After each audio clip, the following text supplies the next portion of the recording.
Hey guys, today I want to talk with you about Apocalypse +20, especially about the trials and how to beat them. But before we start, I want to show you a little clip from a video that the developers posted about 3 weeks ago. To balance a feature like Apocalypse Plus, the main thing that we have to do is spend a lot of time playing the game. We have to give ourselves powerful gear, or alternatively grind up to powerful gear, and then take that into battle. And then play it over and over and over again until we have a feel for the balance,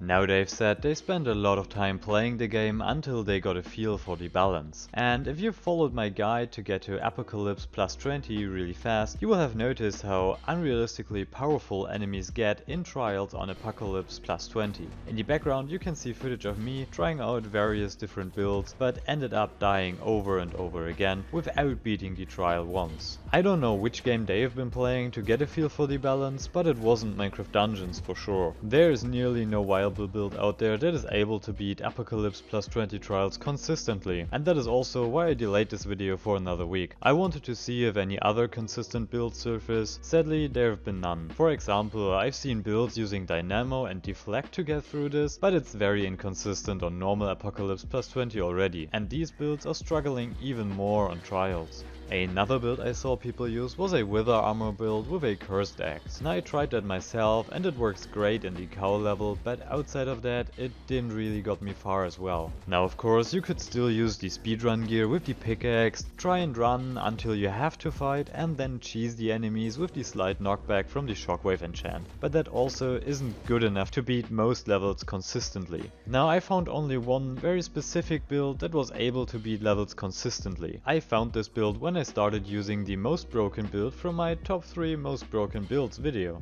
That build's core mechanic is to use the invulnerability when rolling while stacking up Dynamo on a harp crossbow and then one-shot everything using the Torment quiver. The base concept was great, but I ended up dying a lot because I had to stop rolling for short in order to fire the harp crossbow. So I kept working on the build until I found the one very build that allowed me to beat all trials on Apocalypse +20 without dying very often. For this build I am using a Winter's Touch with multi-shot, fuse shot and burst bowstring, together with a Truth Seeker with critical hit Dynamo and Anima Conduit. The armor is a Shadow Walker with double cooldown and electrified, and for the artifacts I use double feather and the fireworks arrow. Now I'm going to show you a full run of the build here, so we can talk about the strengths and weaknesses of the build, but because the run took me so long I doubled the speed of the video here. So the first strength of the build is that we can ignore most of the enemies. We just roll past them, and if we kill something on our way, that's just bonus XP. But we really are just trying to finish these missions to get the high power level rewards at the end.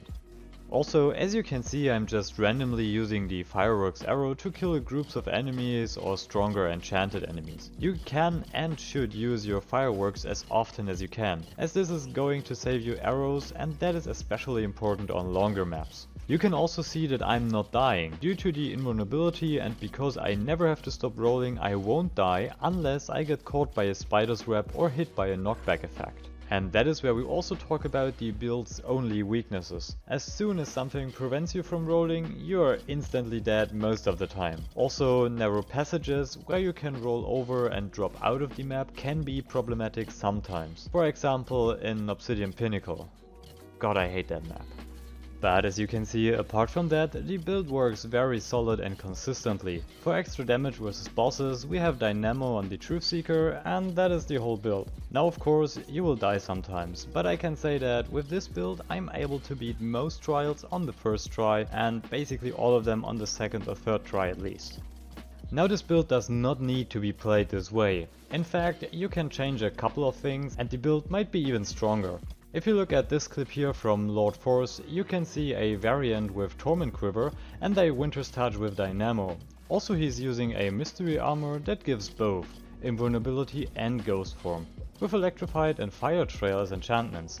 I edited these items in to test that build too, and I have to say this build is stronger, even though I find it harder to keep the invulnerability up as you are missing one cooldown. And that is all about the build. Now I want to quickly talk about my personal opinion regarding the Apocalypse Plus system and the current state of the game. These types of builds that are using invulnerability when rolling are the only builds you can actually play, and that only because of the invulnerability. All other builds are close to unplayable due to the high damage the enemies do. And if I'm honest here, I don't like that. They wanted to increase the difficulty with Apocalypse Plus, but all they did was increasing numbers so high that they are limiting the items you can use, and by that limiting creativity in the game. I as a player feel not challenged by Apocalypse Plus, because there is nothing I could do better. It's just the numbers on my items being too low. A few days ago there was an developers Q&A on the official Discord. While they avoided my question about Apocalypse Plus, they answered Lord Force asking a similar question.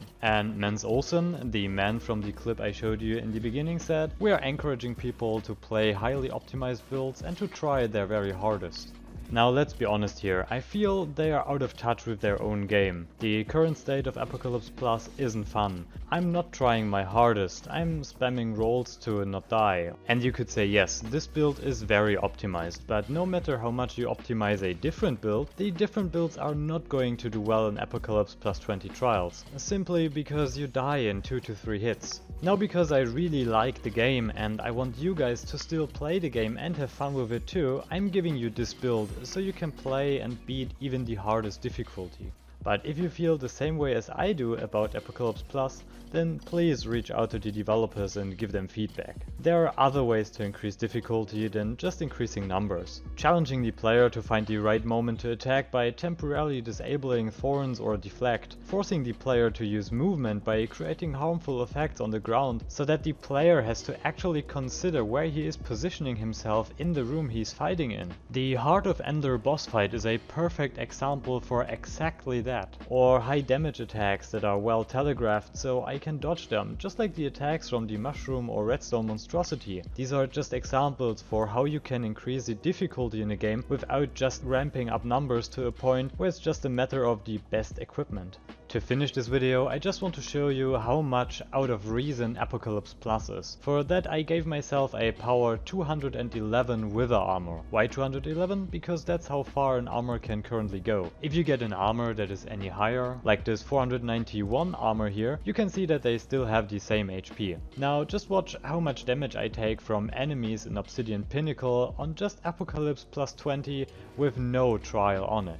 Just to remind you here, I am currently using an armor that has about 360,000 HP. Just to compare this, the current armors we can get in the game has something between 60 and 75,000 HP. So we are talking about 5 to 6 times the amount. And yes, I didn't die here, but I still took a lot of damage. And considering the enormous amount of HP I had, this is not good. Now I don't want to talk bad about the game. I still like the game a lot. I'm just a little bit sad about the developers making a statement like they have a feel for the balance when it's really clear that they don't. And it's sad to see that they just went with the lazy way of simply increasing numbers. And I hope they will turn around and start making creative changes soon again. I know many players are complaining about the current state of the game, and I hope you don't lose interest in the game because of that. Now anyways, this is all for today. As always, thank you all for watching and I hope to see you next time. Bye bye!